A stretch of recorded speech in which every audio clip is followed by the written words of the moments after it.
You wake with a stir. There was a shot. What was that? Sniper fire. Just the one. Maybe you dreamt it. Then there's another and another. Suddenly, the lights are on and the sirens are blazing, and someone shouts, "Walkers!" And if you're not in the UK, you don't think they're talking about potato chips. Happy Friday, everyone. I'm so excited. We're having an after work celebration with Mattias Johnsson Haake from Free League, and we're going to talk about the Walking Dead universe. I've got a beverage. I hope you have as well. This is going to be fun. Let's find out all about the Walking Dead universe. So, with Devious Dungeons, Foreboding Forests, and the Coolest Cats, my name is Phil, and welcome to the Dark Orb.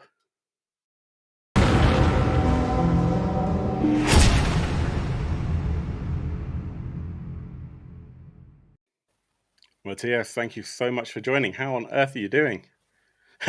Yeah, I'm doing very well. Thank you, man. It's Friday evening, and I've managed a Kickstarter this week, and now I'm hoping to get some R&R starting right after this, wind down video, as I let's think do of it. it. Yeah, Let's do it. So I'm going to break the fourth wall, I guess, for a second, and say that I know that you have been at Free League's headquarters for this week, which is not very local to your home.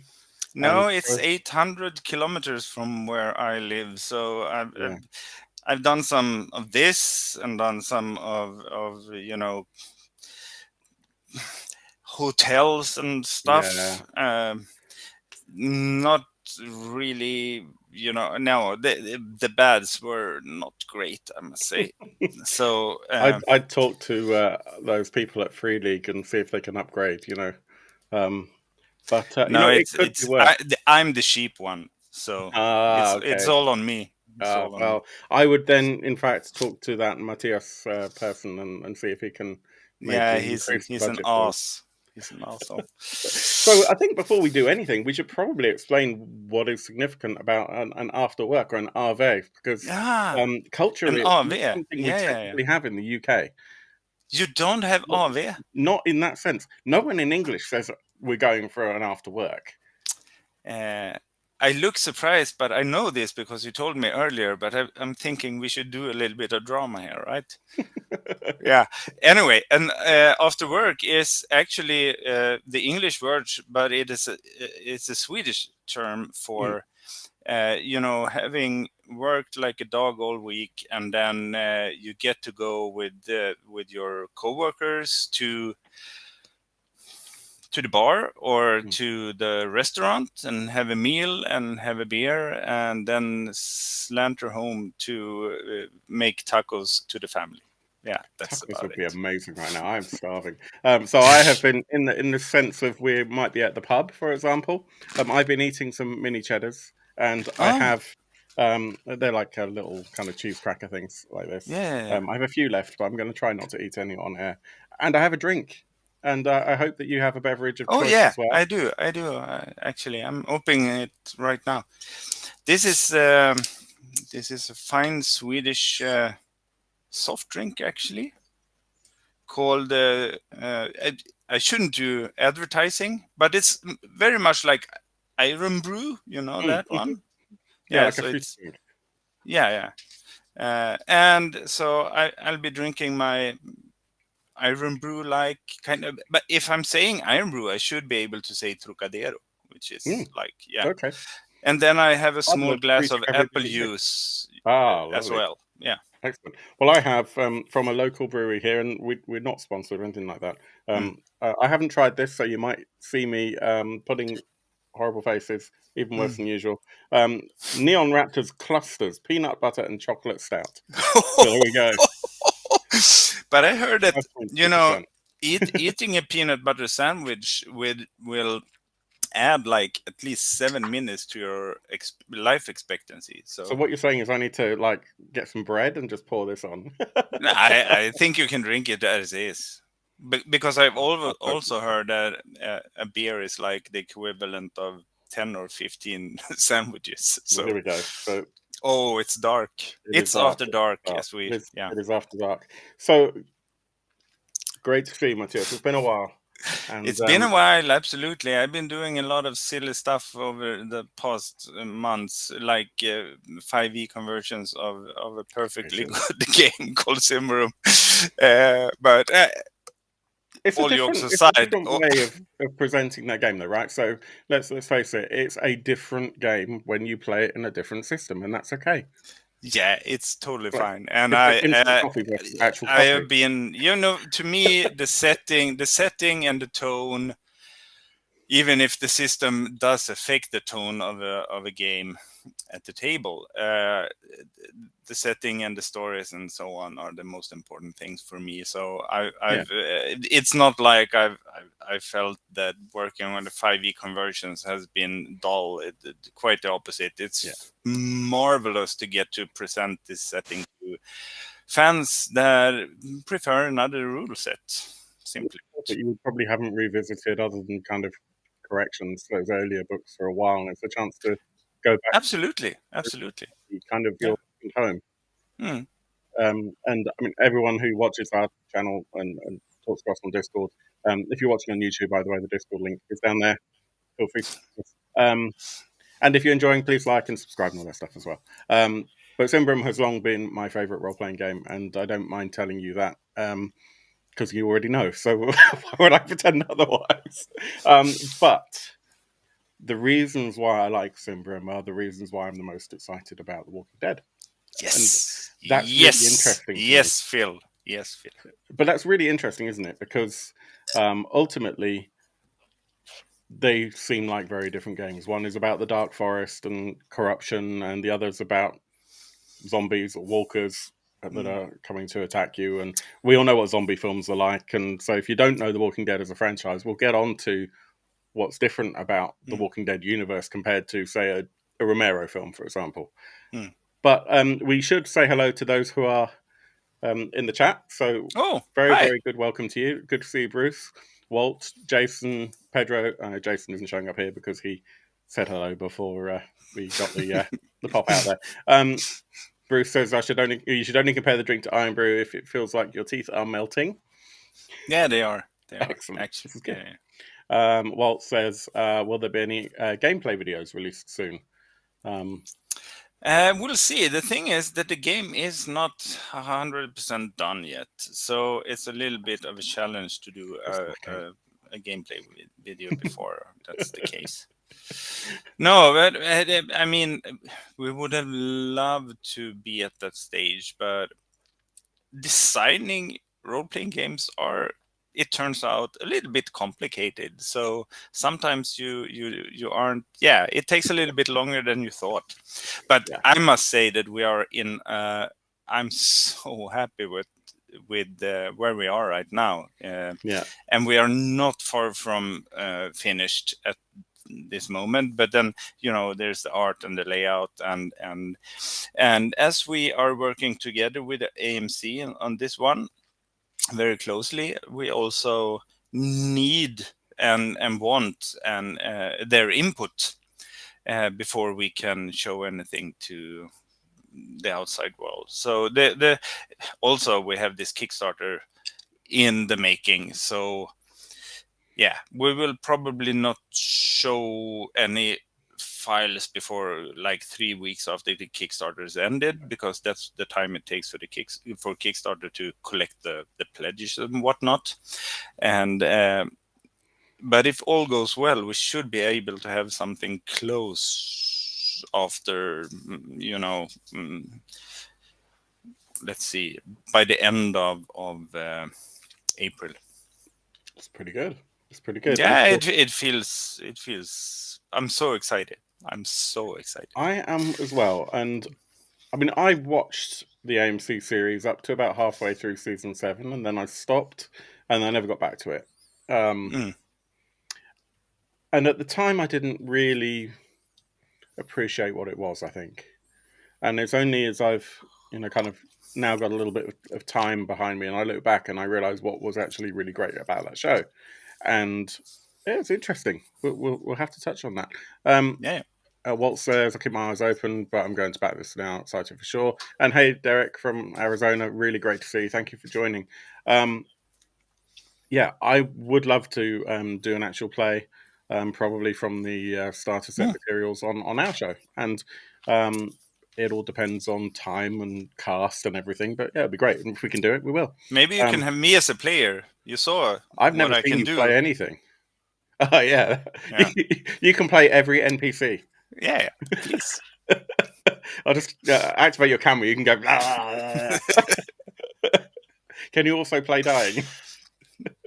uh, I'm Swedish. I'm over 50, so yeah, and that's like Just show up. it's like not even a challenge. It's like, yeah, sure. Goodness me.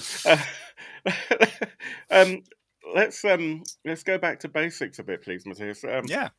Can you tell us a little bit about you and what you're Oh. doing within this game, and also, kind of what your heritage is? Uh, oh. Obviously, I mean, like your Yeah, gaming yeah, yeah, heritage. yeah. Had to clarify No, that.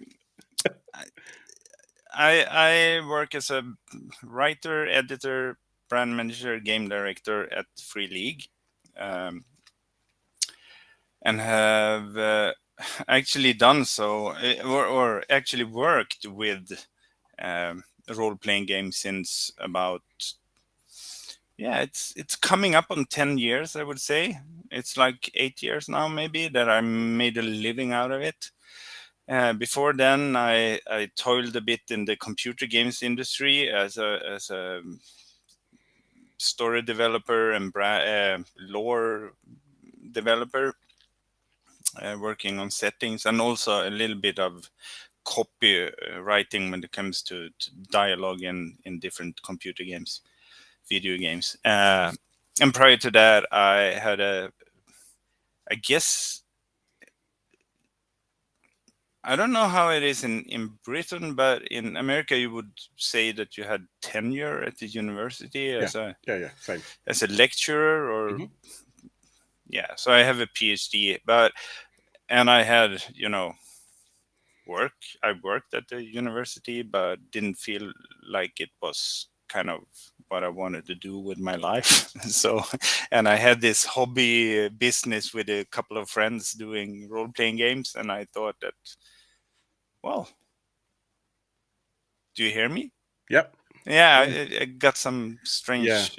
Yeah. Anyway, so no, I thought, why not try to make a living of the things that I really love to do? And today, yeah, we have this fun little nest of Walker game designers called Free League, and we do the best we can to entertain ourselves and others by making role playing games. That's amazing. And Free League, started out with just a little bit of history. Started out, my understanding is kind of making licensed expansions for the original version of Coriolis from Yandringen, and Yeah, then kind of came full circle, and here you are.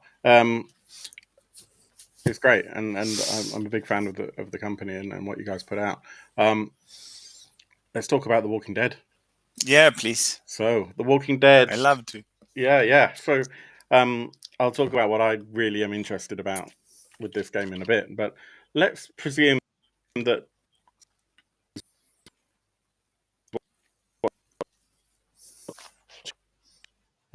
so presume that Hmm? someone who's watching has never seen The Walking Dead, maybe has a passing understanding of zombie movies, and is just What making a you presumption there that it's all the same. You've just got a bunch of bad guys who are just kind of lumbering around, and you just need to try and survive that. Um, Excuse me, it was a little bit of a hiccup on the on connection Steam. here. Hmm. You wasn't We were going to talk about The Walking Dead, right? Yes, absolutely. Yeah, but Not I thought you zombies. said zombies. Well, that's just it. Yeah. So there are lots of people I know who think that The Walking Dead is a thing about zombies. Oh no. Yeah. So Okay, that's a misconception. It's mm, zombies are undead, and yeah. walkers are too. So that's definitely Yeah. a thing. And I don't want to. We shouldn't joke about this, but I would argue that you have a lot of zombie brands and IPs out there in the form of movies and games and whatnot, and most of those are about surviving the zombie apocalypse, so to speak. Yeah. And for me, The Walking Dead, ever since I started watching it in 2010, it must have been, Yeah. uh, that has only been, very small part of the undead has never been at center stage No. for me. And I guess that if you watch The Walking Dead thinking that the undead will be center stage, then you will be a little bit disappointed, because Mm. it's mostly about humans, Mhm. human relations, character development, in a setting that is supremely hostile, and where these characters are forced to try to survive in a world they are not at all prepared to live in. Yeah. So everything becomes so high stakes. Everything becomes like your basic humanity, Mm. because you aren't trained for what you have to endure on a daily basis. So no, I would say that if anything, the Walking Dead universe is very much an interpersonal drama, and the walkers, as they are called in this universe, are definitely a factor in the storytelling, and an important one at that. But they are no more so than it could be a pack of wolves or a blizzard Exactly. or any other phenomenon of nature that. They're an environmental hazard, aren't they? Yeah, Yeah. yeah. Yeah, exactly. And that's my thoughts on it as well. And Mm. you once posed a question to me, and it took me a few minutes to answer it. Do you remember what that question was around um, who is the which kind of monster is the worst in Oh your yeah, opinion? oh Yeah. yeah. It started out with me being posed that question in an American chat, Mm. live stream, and they asked me what is a. And yeah, to me the answer is quite simple, and I don't remember what you answered. Did No, you maybe the I think no. You Snirflin or the no? no. You asked me. I think, and viewers, if you've seen the interview in question, you can correct me in the comments. I think you asked me who I thought your worst monster Mm, was, and then you were very disappointed when I didn't say humans. yeah, And yeah, that's the thing with the Walking Dead universe and yeah, in the TV series. At least I've not read the comics. mm, It's other people. It's people who mm, aren't your people, yeah. and sometimes people who are, because there's always that interplay. Um, But then again, you need those other people. You need to take chances with those other people, because some of them are possible to work with. The yeah, thing is that the people that are in your group, your family, so to speak, it's not always that you like hanging out with them. You may disagree on almost yeah, everything, but you really need each other yeah, to exactly. survive, to get by. And this causes very interesting situations, I think, for a more drama oriented role playing. So I would definitely say that The Walking Dead is the role playing game that we have done that is most geared for drama. Mm. And Mm. I'm very excited about that.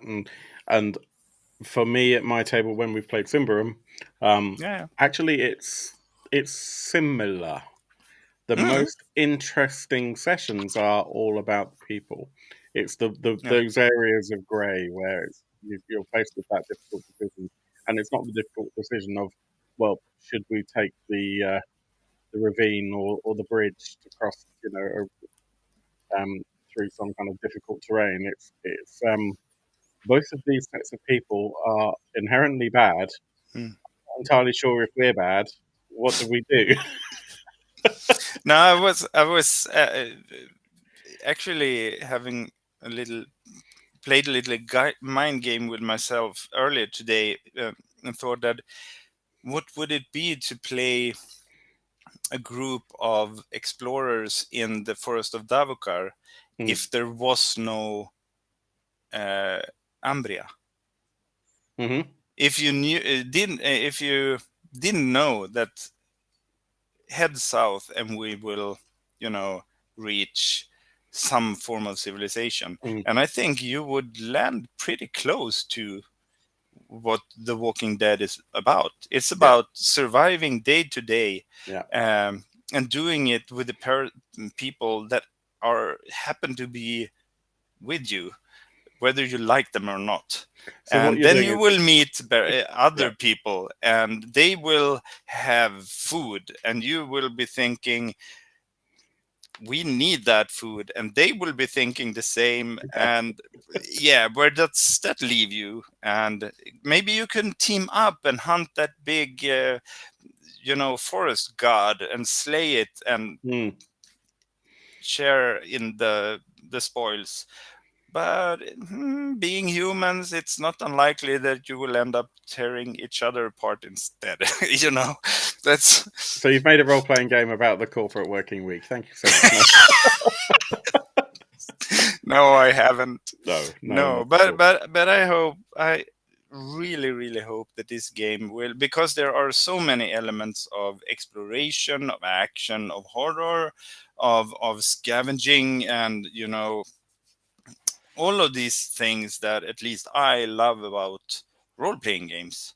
They are there, but there's this maybe even more important layer of role play, if I'm allowed to be I'll allow it. blunt and a little bit silly, but that really has to do with characters and character development, and yeah, Bruce says we're the corporate dead. Feels like a game. This is going back a few minutes. Feels like the game show follows a similar idea seen in Twilight 2000, where a band of people attempt to rebuild, yeah, redefine themselves in a new world mm, just after the disaster. Yeah, yeah. quite so. And good to see also Brendan, DJ LaBoss. Thank you for joining. So I'll let you refresh your palate, Mm. and then I'm going to ask you the important question. What excites you the most about your role in this project and about the project in general? Is there one thing that is just making it really? Yeah, I'm sort of the spider in this. The game has been developed by Nils Hinse, Hmm. who did Tales from the Loop Phenomenal. and Yeah. Vaesen RPG. Uh, and on the other hand, we have the license owners, AMC, Hmm. and stuck in the middle between those sort of creative uh, vortexes of chaos are me and Jo Lefavi, Hmm. our companion previously on Blade Runner and Yeah. Alien, who Yeah. was a brand manager basically, and who we have worked with before, and he was actually the setting writer Mm. of Blade Runner. Um, and me and him are in a very interesting position in that we get to work with very, I would say, brilliant minds on both sides and come up, you know, and it's it has never been a scene of conflict or anything like that. It's just uh, Nils has written, I would argue, a game that will allow you to experience The Walking Dead Mm. at the table in a way that is quite astonishing. But then AMC, of course, they have lore knowledge and brand knowledge in a way that makes it so they want to have input on details. What do we call things? What Yeah. do we how do we present things? How, Yeah. just how dark It's like a can we brand alignment, isn't it? yeah, I mean, yeah. Mm. So and I am as currently me and Thomas are editing this game, but I have resumed more and more responsibility after being stuck in other stuff for a while. Mm, Not mm. stuck. I have been Entrenched. loving to work on other Yeah, stuff for a while, but I have been very eager to yeah, jump into this project because, yeah, as I said, I'm a big fan, and now, um, when things are starting to come together, and I am starting to have discussions with the likes of you, Phil, and the ones who are in our comment section here, and they post questions to me, and for every session I feel more and more confident that Nils Hintze, and maybe with a little bit of help from Thomas and me, and Joe and AMC, has, I mean, if you aren't interested in The Walking Dead and The Walking Dead universe as a scene for your telling of stories, then maybe this is not a game for you, because I think that the game will mirror that very neatly. mm. That feel and That feel, yeah, and it is rules light, yeah, definitely, but it's very comprehensive in the sense that uh, the rules are not very complicated, but basically everything you see characters do and experience in the series can be understood and explained yes, on the yeah, basis of the rule set. yeah, But it's not like, you don't have as I said the other day in an interview, you don't have 15,000 types of ammunition for your uh, automatic pistol, yeah, and they all have different properties. yeah, It's not at all. It's not like you can build and manage your base or your haven, as it's called here, but it's not like you have a sheet full of parameters that you need to keep check of every day in order for it to go on. So yeah, it's rules light, but it's comprehensive in how it lets you tell stories with the rules really not being in the way. yeah. And I Mm. can imagine that taking the gear as an example, like you just said, it's Mm. not, oh, which ammunition should I reach for? It's holy Mm. fuck, I found a gun. Yeah, And it's and got ammo. actually, yeah, and there is not even you don't even have to count the ammo, Right. because um, and not the fuel for the vehicle, because the game master has the tools Yeah. to tell you when you're out of ammo, Don't fail that dice and roll. and it will not only be not on a whim, because Right. it will Yeah. probably be because you messed up, man.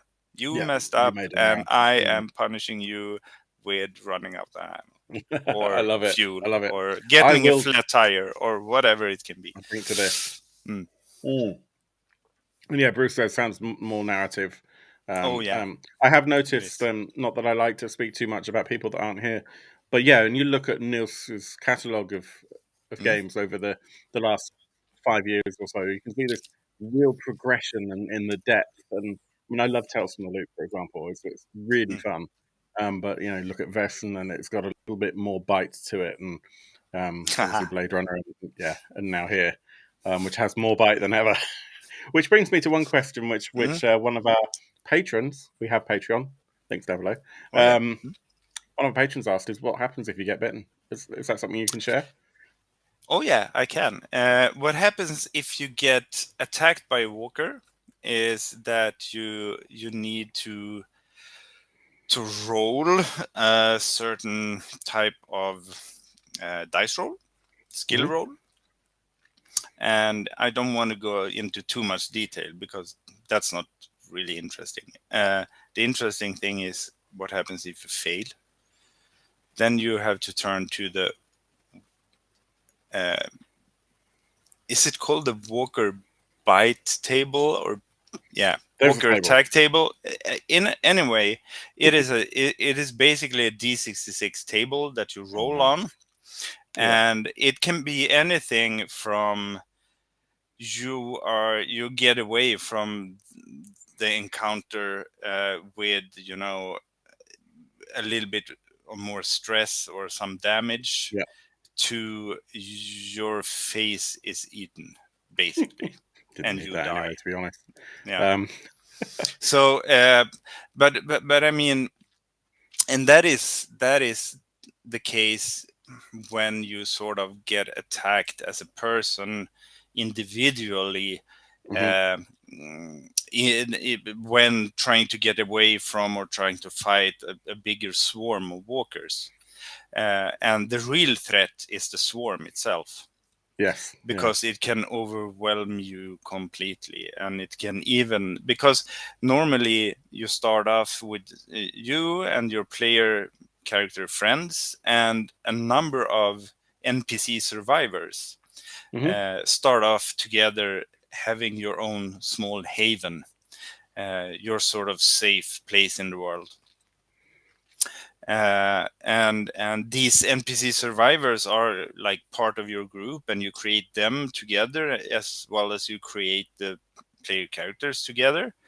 And you decide not only on what kind of capacities they have, but also on their issues.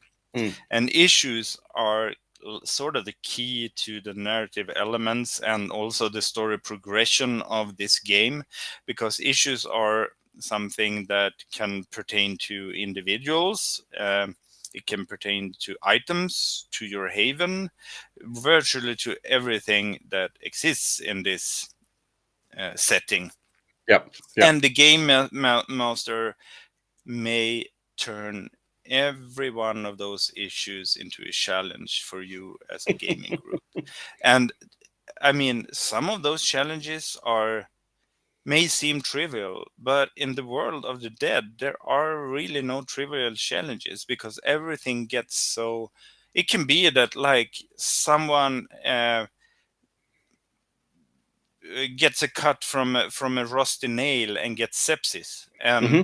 that, I mean, today rush him to the hospital and, yeah, give him a shot of wide spectrum antibiotics, and we're good and done. In in the world of the dead, it's not that simple. And the thing is, Yeah. it may be your anchor. Yeah. You have two persons basically in the world that are most important to you, more important than anything else. Hmm. One of them is another one of the PCs. One of them is an NPC survivor that is in your group, and Hmm. these people are basically your reason to live. Yeah, you may find other reasons as well to live, but they are the ones you can find in when you are stressed out by the world, when you are starting to fall apart. These are the people you turn to. You take a smoke together, you share a laugh, you snuck in behind the barn to have a and snuggle a bit, or whatever, and it can help you relieve some of the stress you are feeling, and gather your both your thoughts and mechanically getting rid of those stress dice that threaten you to mess up and attract Hmm. walkers. So, Uh, so it does sound like things like diseases and mental health can quite easily play a part in that these things are so fragile. And yeah, again, this should be stated. This is not a game for kids. Uh, yeah. and it deals with quite serious issues, even if, I mean, it's always up to the gaming group when they have that session zero, when they create their characters and their haven and the like some other things together.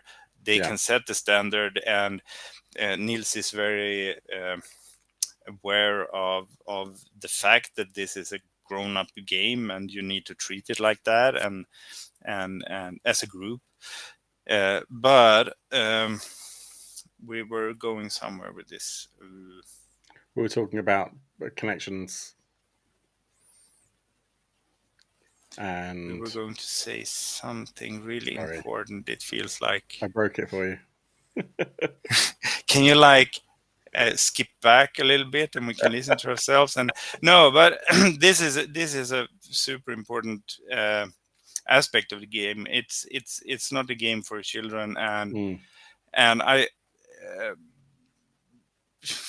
I mean, if you have seen the show, you know that, for instance, there are situations where, if you have seen it, you know that one of the main characters of the first seasons is a sheriff named Rick, yeah, and he goes through a lot, and by the end, or not by the end, but after a while, it really gets to him, and he's starting to hear things and see things, and there are actually mechanics for that too in this right. game.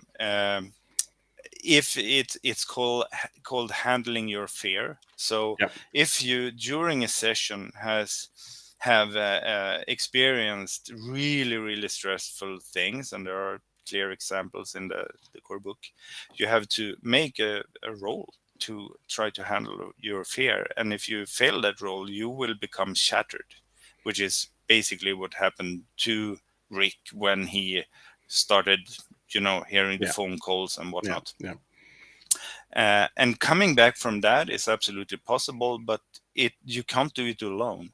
Mm, And that's what this game is all about. You survive together. And I am super proud of having this. Yeah, yeah, I I chose what quote to have at the top of the Kickstarter. And it's Glenn Rhee saying, "We can make it together, but we can only make it together." And that yeah. speaks so much to what the Walking Dead is about Yeah. and what the game will be about. And of course, if your anchors are less available, like your NPC anchor has passed and your PC anchor is in a state of um, incapacitation somehow, then it's going to be really much harder for you to pull back from the edge as well. So I Mm. can imagine this is all going to kind of Yeah, and there's a you end potential up for in it a to unravel. situation. I mean, you can have as a maximum, you can have 5 stress points, Mm. meaning that every time you roll for a skill, it can Hmm. be scout or sneaking around a guard, or you can roll for medicine. Yeah. You have to add those 5 walker dices or stress dices, and rolling a 1 on the stress dice is called rolling a walker. So, and if you have 5 of them, it's a pretty great chance that you will mess up, and thereby attract walkers, and then not only you are at risk. And this is quite elegant, and I'm not saying this to to Yeah. no, it's elegant, dear Nils Hintze. He has done with the stress mechanic almost what corruption is for Yep. in Simbarum, or Or sanity or darkness yeah. points, or in Coriolis, or sanity. Uh, that thing that sort of ties the setting and the rule set together, Yep. because in Alien, for instance, stress mainly affects you as a character. Here, your stress can impact what happens in the world around you. Mm. Uh, Yeah. simple things like you stumble over an oil barrel or whatever, you fall head over heels right into a china cabinet, Yeah. or and suddenly you make loud noises, and what will happen? Yeah, and that threat could be a walker, it could be another faction, it could be a Yeah, wild animal, it could be anything, and the mundanity as well of the Walking Dead universe is really interesting, I think, because yeah, and when you say, yeah, it can be walkers, it can, but it can be the walkers starting to notice you, mm, or it can be the more walkers gathering in the vicinity, yeah, yeah, and the size of that swarm will start to build up. Yeah. And suddenly, I mean, there's actually always the possibility to make it. It's called a desperate escape if you're like stuck in the middle of a walker swarm. Um, but and if you do, you have to like roll a really difficult mobility roll, uh, d6s, and you have to get a lot of Any successes. D6 roll sucks. it's Yeah, but it's deceptively hard to get a success oh on a yeah, D6 dice pool oh game. yeah. We As I have know. when we have play tested, it's been quite fun because Yeah. it's unbelievably hard to get a success in the dice pool system, Um, especially when it really counts. you're not So, wrong. but if you make the desperate escape, you cannot save yourself. You Mm, need your people from your haven to come and save you. yeah. We should probably we spoke a little bit about the crew. So you've got Joe LaFavi, Mm, Niels Hintze, Thomas Hedenstam, obviously, and yourself. But I think it's really important that we also draw attention to the two other people who most definitely set or paint the scene in a mm. literal sense. And looking through some of this artwork is just stunning. We can I look at that love that in one. detail. This Woo! this last one is just incredible. I Yeah. love this very much. So this is of course Gustav Ekelund and Martin Grip. Now this is all Gustav Ekelund. What you Mm, show me so this far. one, yeah. Mm. Um, and what else do we have? This one. Yeah. And I actually think as well. I mean, looking at the layouts, there Yeah. is something very, very unique about how these. To me, at least, it feels like these. The layout of this feels kind of different to what I'm used to from Free League in a Mm. really good way. Just feels a little bit punchier, a little bit more. I don't know. It's kind of hard to explain. There's something very No, clean and very and I hope you appreciate the fact that we take layout pretty seriously. yeah, I mean, absolutely. we as as we've spoken about, I live far from Stockholm, but uh, when I was down the last time, it's about 5 weeks ago. I was there for a week, and Mm, yeah, we spent a lot of time, just me and Thomas, hanging over Christian Granat's yeah. shoulders and trying different layout options, and then we bounced it off AMC and Hmm. Joe and back and forth. And so I mean, I am super happy where we landed. So And pretty. yeah, and it has the right feel, hasn't Yeah. it? Well, I think Yeah, it, so it I feels would like say that there are go. there are three people that we need to. It's Martin and Gustav, because Yeah. Martin does the covers, and Martin has also been involved as art director and worked with me and Thomas and Gustav on Hmm. the interior art, and he has done the covers, obviously.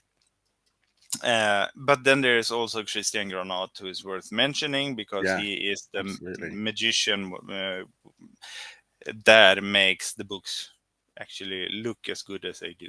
And it feels like the there's something really immersive. Actually, I think that's the best way to put it. Mm, Quite often, and even with the older games, I would say from Free League even, um, there's a separation between here's some text and here is an image, and that's fine, and it's beautiful, and mm, there isn't much that I would say that is kind of badly laid out. But I'm seeing a real evolution in the last couple of years, especially mm, towards actually this kind of integration where, like, you feel like not only am I reading about the player characters, but they're right here, and it's all melded together. And I think, yeah, I'm really impressed with how the book is looking mm. so far. So yeah, really, really beautiful stuff. Would you say that knowing the TV show is mandatory, really, to play the game and enjoy it properly, or the franchise, if you like? No, no, no, no, no, absolutely not mandatory. Uh, I think it helps having some sort of encounter with The Walking Dead as a concept. Hmm. our game is based on the AMC works, the TV series is, the ones that has been and the ones to come. Right. And so not on any computer game or the comics or whatever. But then again, there is of course nothing stopping any creative GM from being inspired by whatever. This is a role-playing game, and there are no hard. You don't have to sign a paper as a GM promising not to include inspiration from anything anywhere else. I mean, that's just silly. So we are providing tools, or we are trying to enable a certain kind of stories to be told. And if you want to tell slightly different stories or be inspired by something else, that's what role playing is all about, right? Yeah. And being an AMC show, we have seen in the Kickstarter campaign. And by the way, if you haven't seen the Kickstarter campaign, we have the magic of there's a QR code right there, so you can just do magic. It should work. I haven't tested it. Let me know if it doesn't work. Oh man, please tell me you don't get to any place really silly. But I'll tell you what, I'll check it now. It should be fine. No, but it's fine. It works. You get lost in the multiverse. Wait, I didn't need to see that. But it's an AMC universe game, and the starter set, which is obviously available as part of the Kickstarter. So the starter set embraces one of the two types of game modes in particular, doesn't it? And it comes with pre-generated characters as well. So maybe you could talk about both of those things, like the game modes that are available. So I would say that the starter set embraces a specific game mode, and then maybe the core book encourages the additional game mode as a wider tool set. So a little bit like what we'd see with Blade Runner, and with more with Alien, I guess. Yeah, even more like Alien, actually, I would say. There are two modes: the campaign mode and the survival mode. And the core book, if we start there, is geared for for the campaign mode, which is a way for you and your friends to more or less have your own group of survivors entering into the universe, from the shows. I mean, it's also the Fear the Walking Dead and the World Beyond and whatnot. Yeah. And then living out your lives, which will probably be kind of short, in this hostile post-apocalyptic setting. And the campaign mode is there are no pre-written stories, no narrative pressure for you to take the story in any one direction. It's very much a sandbox, in the sense that you create your characters and NPC survivors together, then together also with the game master, you can create the landscape, the area map, where you have other factions, where you have probably a few hordes of or swarms of walkers, where you have interesting locations that you can scavenge for resources and materials and stuff that you need, not only to improve your medical facilities, but also your defense and the capacity to feed more people at your haven. So and where you take the story is, I mean, it's up to the players and the characters very, very much.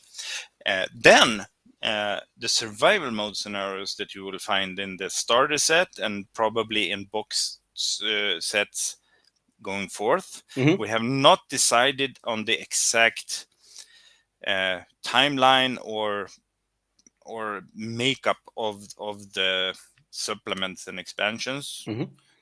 yet, but you will probably see survival scenarios coming out, and then you will have pre-generated characters that are dropped into a critical situation that needs to be dealt with right now.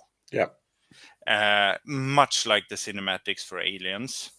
I would say much like, because it's only also the fact that the characters, the pre-generated, will have secret, not agendas, but secrets from each other that are tied to the main plot. So in my mind, I think a lot about a very good convention scenario. Yeah. Yeah, Yeah. where it's not only about the killing the dragon. It's also very much about the interplay between the player characters. Yeah. Yeah. So those very different types of gameplay, and both hopefully equally fun. I'm just corpsing a little bit here, literally. Bruce saying fast walkers should be called joggers. Yeah, I saw that too, and I managed to be like stone Thanks, face. Bruce. Well, I'll drink to that.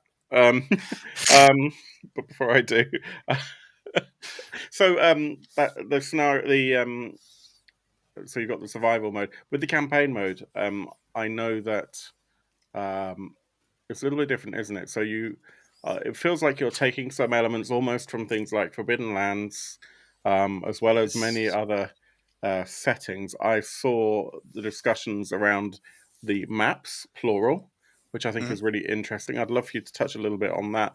But first of all, I do need to ask this.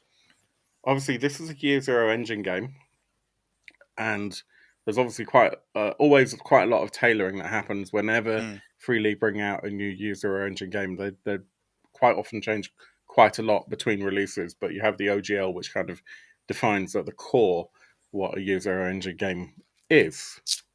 Um, Obviously, you've been involved with Coriolis for years, mm. many more years than people might realize, but less than 10. uh, no, No, no.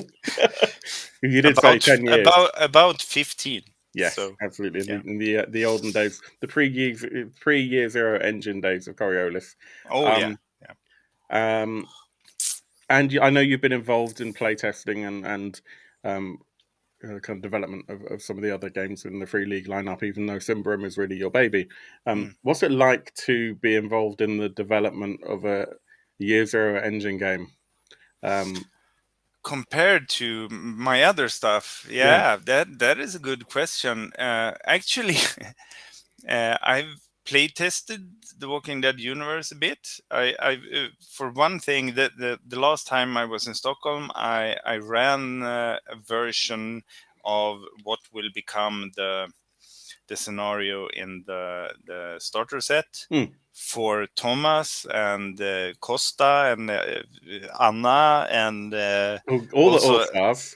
also a good friend called Marco who works for Helmgast Hmm.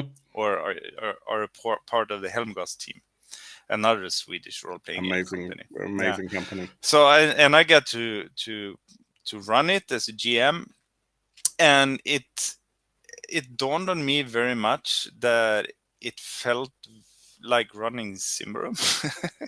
So even if you use other sets of dice, even if the mechanics are described in a different way or the game can be more or less crunchy, I think that what this game does, much like Nils Hinse's previous games, such as Vasan and Tales from the Loop, is Mhm. that they they have rules for what is important in order to make the story you are telling together very interesting.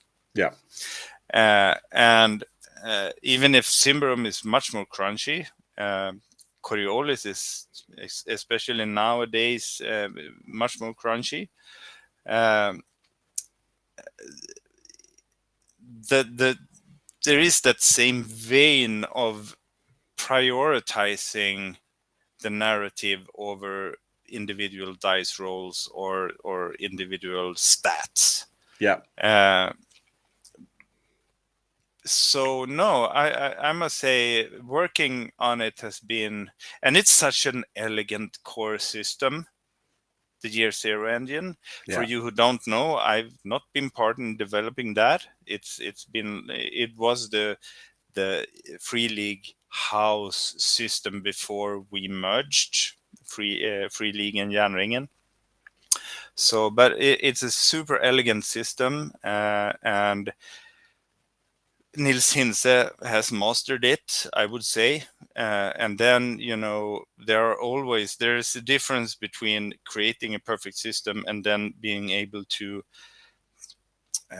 convey that brilliance and then I get to work with Thomas, who has done just that for I don't know how long. So he has focused more on the rule set and system, and while I have focused on gameplay and stories and such. Yeah. So we have basically worked together in the editing process. Cool. Mm. And And it's yeah, been super fun. It's been super fun. I think the thing that you learn coming into Year Zero, we talked about this just a few moments ago, is Mm. how unbelievably challenging it is to get a success when you're anything other than Yeah. excellent at something. And even then, when you've got 15 dice in your hand and you're throwing them, Yeah. it still feels like you fail most of the time. Yeah, I don't know. It's simply mathematically Mathematically, it's the same. impossible Yeah. for it to be that hard to get a success, But somehow, when you roll, it just feels like it, Yeah. right? Even if, as you say, the likelihood is the same. I guess maybe because breaking again the fourth wall a bit. Maybe if you're rolling a d20 and someone gets a 13 and they should have a 14, you might let them Mm. slide. But if they need 1 6 and they didn't even get that, maybe it's more difficult to kind of bend the rules, and it's more about remembering when No, to make the roll in the first place. I honestly think the dice are evil at their core. So are they the Uh, worst monster in a role-playing game? no, still humans, still humans. um, the campaign. The Yeah. campaign, this alcohol's taking effect now. The campaign, is it set anywhere specific geographically? And can you talk about the map? The Maps. we provide, or Nils provides, uh, uh, a campaign setup, you can say, Hmm.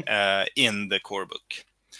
And this came this I would say that it leans heavily on the first few seasons of the TV Makes series. sense. So Yeah. it takes place in the neighborhood of Atlanta, Hmm. but after season 11. Hmm. So the the TV series have long since moved away from that area. Okay. The Cool. main characters are not anywhere near that area. That's So, very but clever. we have that same geographical space Mm. that we are working on in that campaign setup. And then again, I mean, the campaign mode especially, I talked to Thomas about it this day, and we were like, okay, going forth, what kind of modules will we do for the campaign setup? And this, yeah, it's not that type of game where you need to buy a lot of stuff from us in order to play.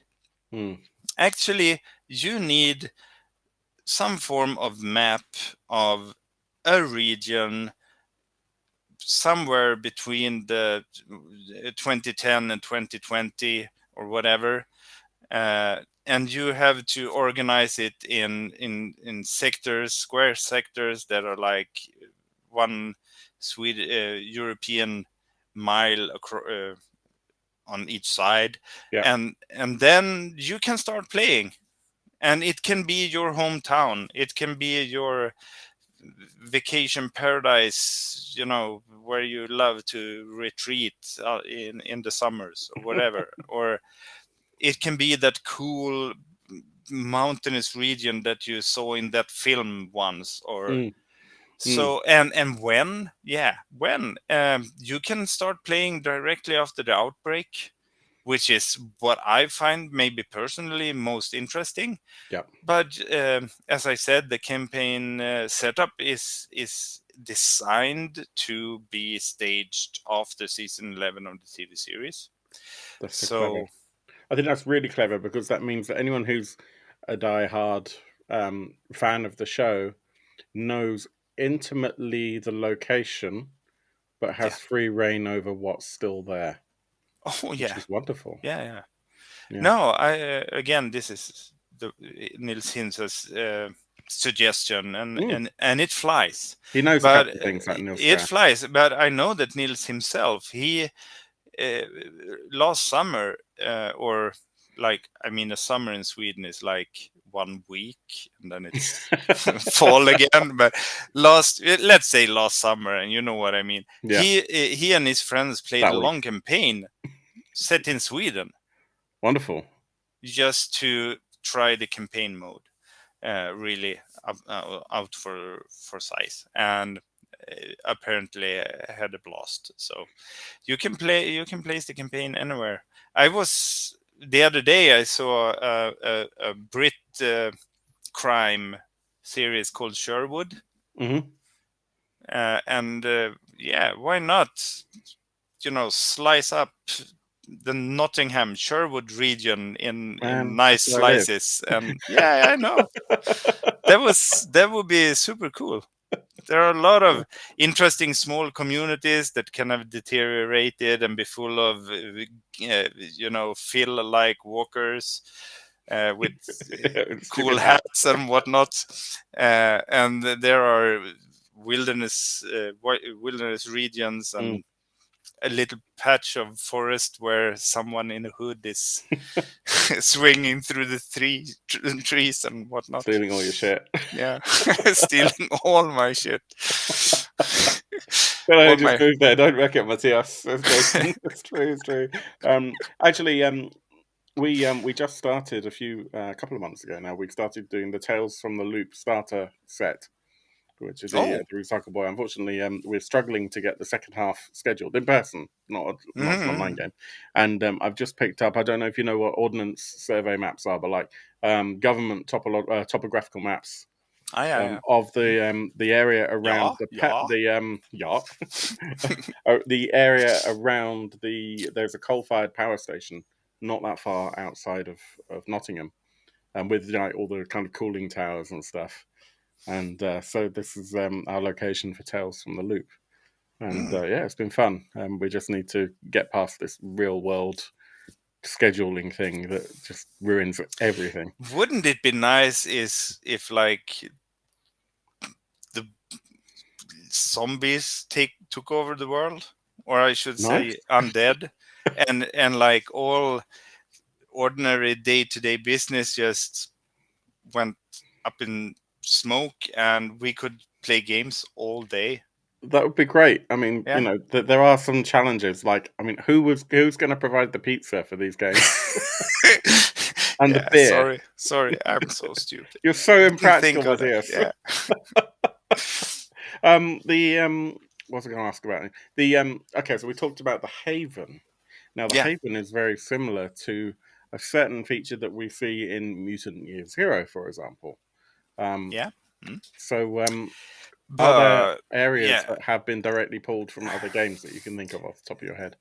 no, we talked about the stress mechanic from Mm. Alien. Hmm. We have going on runs, exploration kind Hmm. of thing, and sort of also the Haven mechanics from Year Zero. So absolutely. Then we have more thematically, I would say, from Blade Runner and Symbrom and Coriolis, the more kind of mature thematic. It's not about slaying dragons and stealing the gold and being the hero. It's more ambiguous when it comes to morals, or even yeah, very grayscale. And Hmm. it's a lot about perspectives and faction play and so on. When it comes to the Haven specifically, I would say that again, as comprehensive as it may be, this system for The Walking Dead, the mechanics, it is not very detailed. So your Haven is basically characterized by two stats. It's capacity and defense. Capacity determines how many people can live in your capacity without starting to starve. And defense is very much it's in part related to what kind of horde or swarm sizes you can withstand, but it's also related to if you get attacked by other human factions or whatnot. And both of these start at 1, and then they can be raised working projects. And to work a project, you need to assign a workforce, and you need to have certain skills and certain resources in order to, and a certain amount of time in order to complete that. And then you can raise the level of capacity or the level of defense, and then but it's rules wise super simple. So it's more about how you tell the story of that project. What at the table, what do you actually do in order to raise the capacity? Do you plant a couple of or an orchard, or do you capture wild hogs and start to breed them, or do you grow crops, or do you find a huge stash of canned goods somewhere? That is very much a part of the story, and depending on how you define the project as player characters or as players, the GM will obviously tweak the challenge a bit. What do you need to succeed? What kind of dice rolls or what kind of skills do you need? You can also do things like educating your NPC survivors. So if you need them to get better at ranged weapons or at tech, you can actually train them. You can assign a teacher to them, and they can learn to become more accomplished at what you need them to be. Amazing. There's also a very simple, but I would say thematically interesting system for creating your own gear, like pipe guns and Molotov cocktails and whatever.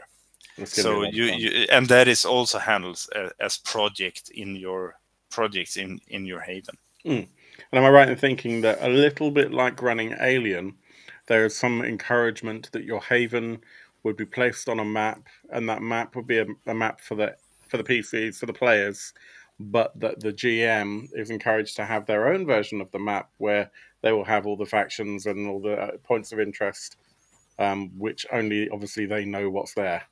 How did you know? No, we haven't talked about this, but of course, yeah, that's totally correct. It was then again, I mean, this is very much up to the gaming group. We have there. It's your option if you want the players to be in the dark about certain things. I mean, you do, but not everyone does. And we also have this. I mean, we have talked about the issues of places and people and whatnot. The GM may also introduce secret issues for NPC survivors or your Haven or another faction, or that you have no idea about, that will come into play one day. And when the GM sort of activates those secret issues, there's no going back. It's like, okay, it's canon now. Yeah, open the can of worms or the Pandora's box or whatever you want to call it. The can of cheddar. The can of cheddar chips. Yeah. I'm really excited, and I'm more excited now than even before. I'm not going to show the campaign, although I will remind you all that there is a QR code for it right here that does work. But I will say, in terms of pricing, I think it's pretty cool. So basically, the through the Kickstarter, the digital edition is around 300 Swedish crowns, which is £24 UK. The starter set is basically almost the same, 348 crowns or £28, and that'll get you the cinematic scenario and the pre-gens and dice. Those dice look amazing, and a whole load of cool stuff.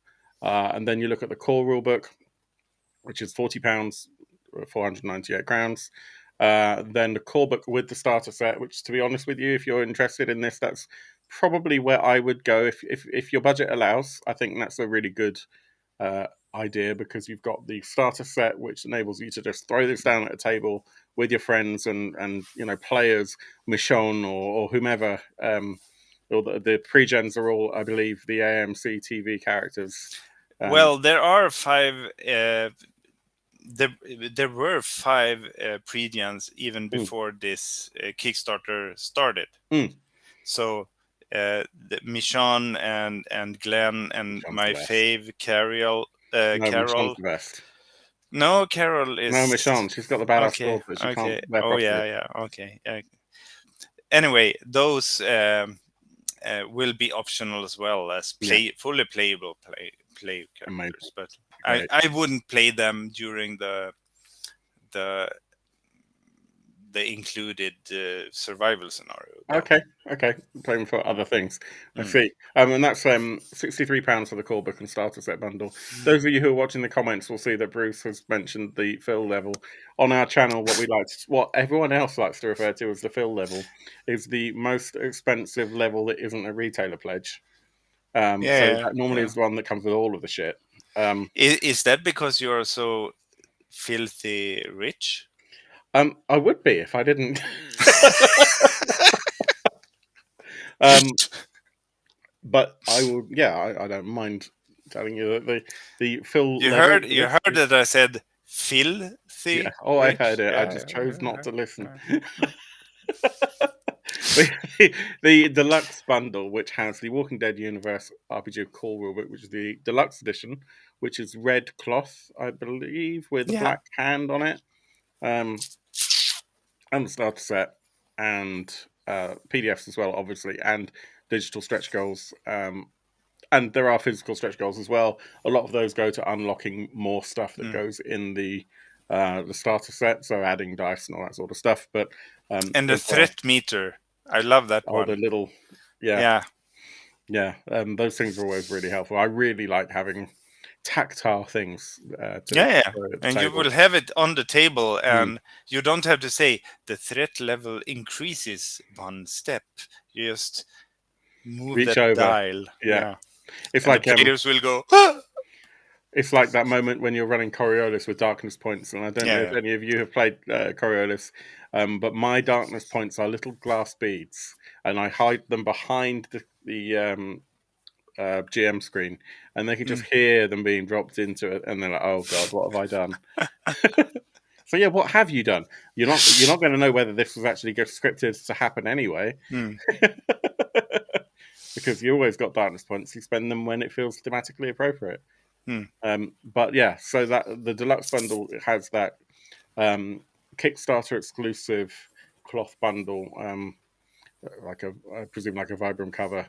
And some of the other games have had that sort of um, cover as well. So I think I'm thinking of like the Tales from the Loop covers are probably quite similar. Yeah, Buckram, yeah, not probably. Vibram, Yeah, Buckram. Vibram and I a mean sole that's for shoes. it's for you who are collectors Mm, and really want the exclusive stuff, because obviously the deluxe version of this book will it is limited to this Kickstarter alone. yes, So and it's and £40 more expensive, so it is a yeah, significant but bump. it's cloth. Your People, cloth, I hope people appreciate the fact that yeah. it's It's more yeah, expensive to make, it's and it's kind unique. of It's kind of nice. And it's not like the Nightbane edition because For Simbarum. hopefully we will, the Nightbane editions for Simbarum, because then we have also limited to like 20 copies, and then it gets super expensive. With, in that case, it's Fox leather, but it is still something completely different doing cloth or Fox leather, or Yeah, that especially in kind small of. numbers. Yeah. Yeah. Yeah. So I've got a few of the limited edition. Not actually everything, but a few things. Actually, my Veston one fell apart. Fell apart. Well, not literally. The sticker came off the front. That's It's something almost the we have same. to remedy, isn't it? Nah, the sticker started coming off, so I had kind of. There's a little bit of a That's crease in not the okay. sticker. It's fine. Oh, okay. I'm rounding up to the nearest strategical failure, so structural failure. But yeah, so if you can afford it, the deluxe bundle, it is strictly limited. This isn't like one of those ones where then you suddenly see that there's 500 copies of the limited edition then available on the store, on the boutique. You might No. see them maybe at a convention, but it's really uncommon. Yeah, most often we print like maybe 5 to 10% more Yeah, than we have a number of backers, because it's not totally unheard of that packages get lost in transit, yeah, or you have a box being dropped somewhere yeah, moist and and whatnot. So we print little extra, and then if we have stuff left, it may appear at maybe at conventions, as you said, but yeah. that's about it. Yeah, I saw a And couple of the Tales from the Loop convention books at a convention on one of the distributor stands, like mm, the year that it had released, and then I've never mm, seen them again. So no, yeah, the deluxe edition is basically £100, just under 1,300 kronas. yeah, So yeah, check it out again. The link, if you haven't seen it, is there. It's going to be great. I'm really excited. I'd love to talk more about it with you, maybe when we're at release, and see yeah. how it's going. And yeah, if we can get you on as a player, you can, I don't know, That would hit be. people or something, invite people. I shouldn't promise anything, because You have no time. that's kind of true. We talked about this being an after work. Yeah, For me, it's like the after work and before work yeah, at the same it's true. time. It's true. It's true. No, Very I'm much not so. going to work more tonight, because this week has been, and I'm Yeah. not getting any younger. So Well, my really, friend. it's been people, you you can't really appreciate what it's like running Kickstarter until you have done it. And No. it doesn't mean, it doesn't matter how good or bad it goes, it's still extremely stressful. And the fact is that the better it goes, the more questions will pour over you, Yeah. and you will have to unlock stuff, and you are smiling while doing it, and it's all fun and Yeah. games, but it's All eyes are still on it, and you can make super mistakes. And stressful, really. Yeah. yeah, so currently, just so that you're aware, we are at, I'm just going to refresh this page, 4,631 backers, and you are at 4,582,978 That look. crowns. Yeah. I mean, Cool. that's probably going to at least pay your electricity bill for this month. Um, Yeah, because maybe. those crowns end up in my pocket, Of course I do. right? Says you're the game director. Mm. No, but we will definitely not have to, you know, borrow money from the bank to produce this game, and that Yeah, is, it's every always time good. that happens, Yeah, it's fantastic. it's And quite clearly Kickstarters, a you success. can joke all you want about Kickstarter, but it has really meant, yeah, we wouldn't be anywhere near where we are if it wasn't for Kickstarter and similar crowdfunding pages. They Yeah, are so you've got so super Kickstarter, the important backer for kit, us. which helps you to actually fulfill, and Pledge Manager, as well, which has always been Both of those are super important, and Not to mention Indiegogo, that was yeah, like the yeah, oh start yeah, for me. yeah, yeah, We did the first Symbaroum core book yeah. It's how I translation. missed it. Yeah. Um, No, but back then, Swedish companies couldn't use Kickstarter, so right, yeah, but they let you reprobates on there now. yeah, And I think it's worth also pointing out before we wrap up yeah. that I mean, Free League. People think of Free League as a big company, but it's not. It's small. It's a small group of kind of punks basically, and what you managed to pull together. I mean, Tomas is like the most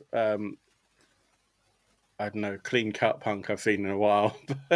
Clean cut punk. You He's like know, his business shirt and always looking immaculate. But you're all rock stars as far as I'm concerned, and I really love what you do. Johnny And Rotten, the Johnny Rotten of Stockholm. That's yeah, pretty Thomas. much.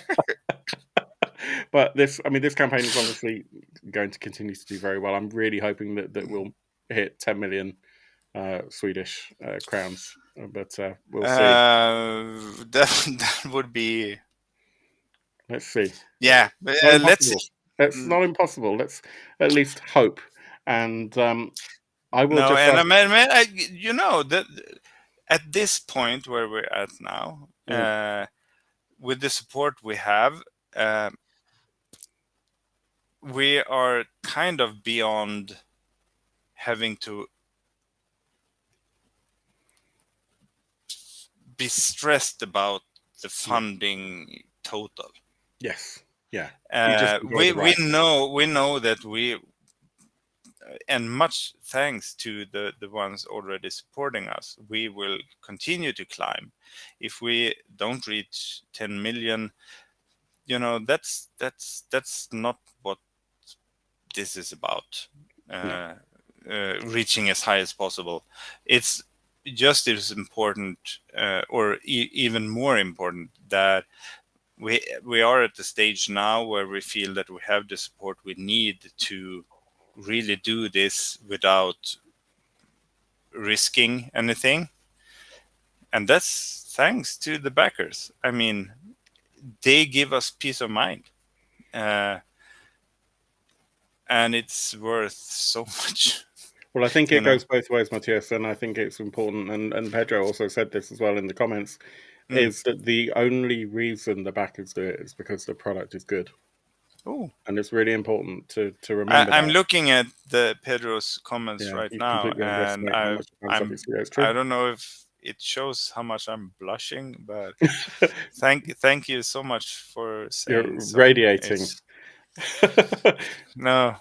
But it is just. I have one more question for you. We talked about Mm, this in the green room before we came here, um, and it's to complete a sentence, um, okay. and that is end this question with the Walking Dead universe pushes the boundaries of the survival genre in role playing by Oh yeah, that one. yeah. Yeah, I was a little bit nervous about that one because I didn't write the first part of that quote, but to Mm. me, I I think it does. I think you can quite easily yeah, I think especially with so zombie too. and And but it's survival. not maybe exactly what was intended by the one who wrote that copy Mm. a couple of months ago. But for me, the way The Walking Dead are pushing the survival game genre is by heavily designing the game as geared for character drama. Mm. Agreed. Uh, Not how many cans of tomato soup do you have, or how many rounds of 556 ammo, or yeah. Yeah. But what does the what does the survival scenario that you live in actually do to you, and as you said, your humanity? How do Yeah. you keep your humanity, and who will you become in a situation where it's kill or be killed, and where you have to, and this is interesting as well, because you have a situation where you have loved ones that you want to defend, but if you take up arms or resort to violence in defense of your loved ones, you are at risk of dying. And what happens if you die, Phil? Please tell me. Well, it depends on how you Yeah, die. you come back, and not to defend your loved ones, but to eat them. So I you're mean, in if a you've situation. chosen your loved ones carefully, they'll probably be pretty tasty as well. Okay, you shouldn't make fun of such things, my dear Phil. Yeah, you can. You can. It's Friday afternoon. I forgive you It's anything. Friday evening, my friend. Friday night, even here. At least for an old man like me. I'm all out of drink. So, I've still got like half a can. Here. oh, I would love to. Pour Maybe me one. I will see you hopefully at UK Games Expo. If not before. Probably not, but maybe. What? I'm not going to bother going now. Mm. No, I Well, haven't dared telling you yet that I'm probably not going. fine. I'll accept it. We'll work it out some other way.